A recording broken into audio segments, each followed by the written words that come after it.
Hey everybody, welcome back to our channel, Ethereal Arts Studio. And if you're here the first time, I want to welcome you and I want to introduce myself. My name is Juan Scribe and I'm so glad that you're here where I'm an artist, you're an artist, we are all artists.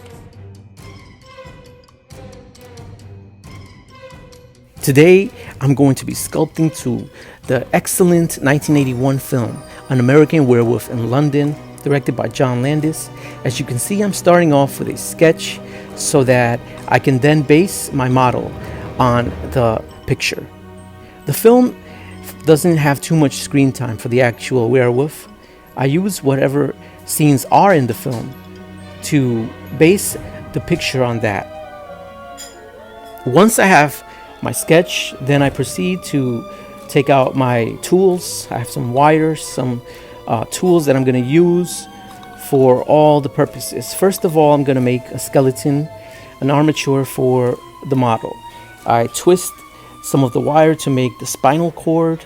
After that, I'm going to make the hind legs and also, of course, the front legs to make the body shape that I need. I use tape. I'm going to use foil as well. Don't forget to subscribe to our channel so that you can continue seeing videos that we present, tutorials and sculpting videos. So now I'm going to knead the clay. I have to beat it up for a little bit. It's very hard. After about 15 minutes of beating it up, hitting it, using my hands as well to knead it and make it soft, then I'm going to start to apply it to the model. I clean the surface I'm working on, and then I start applying it very, very tightly. I don't want any air bubbles in there. Whenever you sculpt, make sure that you pack it as tight as you can. By the way, if you haven't seen the film yet, you're missing out. It's an excellent blend of horror and comedy, and it stars David Naughton as the titular monster, as well as Jenny Agutter and Griffin Dunn. So I decided to reinforce the legs as well by adding wire. This will make the legs more durable, as well as keep the clay from slipping off easily, since it will be firmly on.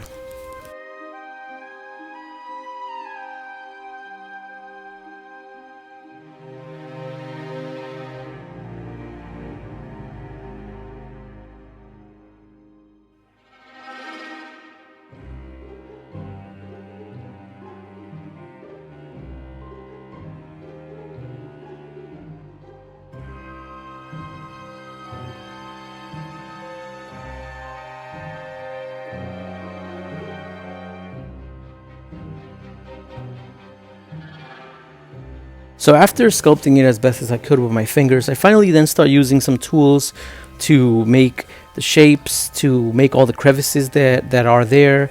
I sculpt, I chisel.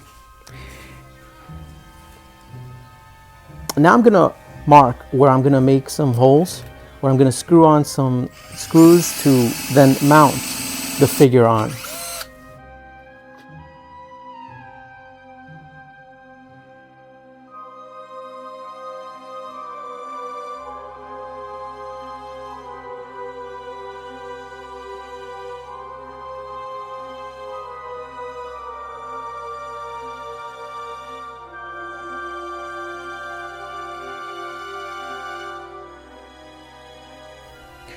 So now I'm gonna make the head. So at first it's gonna look kind of like a gorilla, and then it kind of looks like Howard the Duck.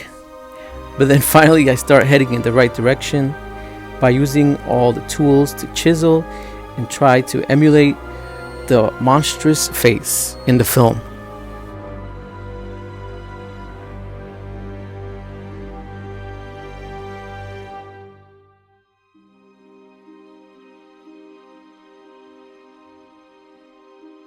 I've been learning so much about the sculpting process over the last year, which is about how long I've tried sculpting.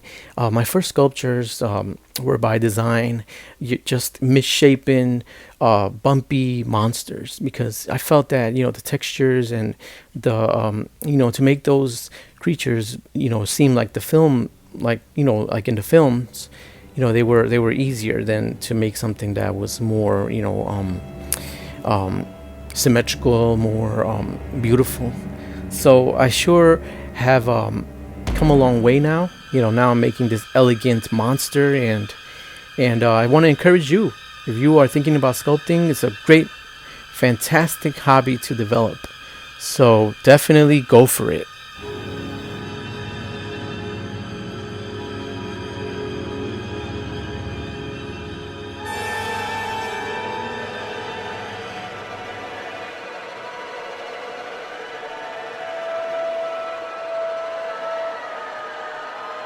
And it looks like this monster is ready for the oven. So all the directions are in the description section. After I bake it, then I'm gonna apply some airbrush paint.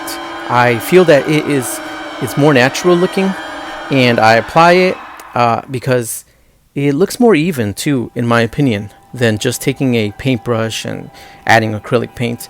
But I am gonna use acrylic paint and a paintbrush for some of the smaller details, for the eyes, the mouth, the teeth, and the inside of the mouth, the toenails or claws, I should say.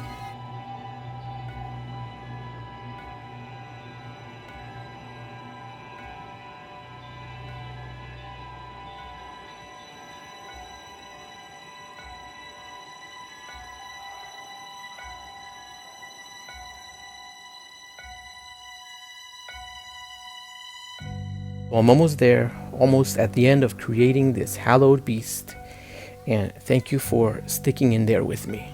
Here it is.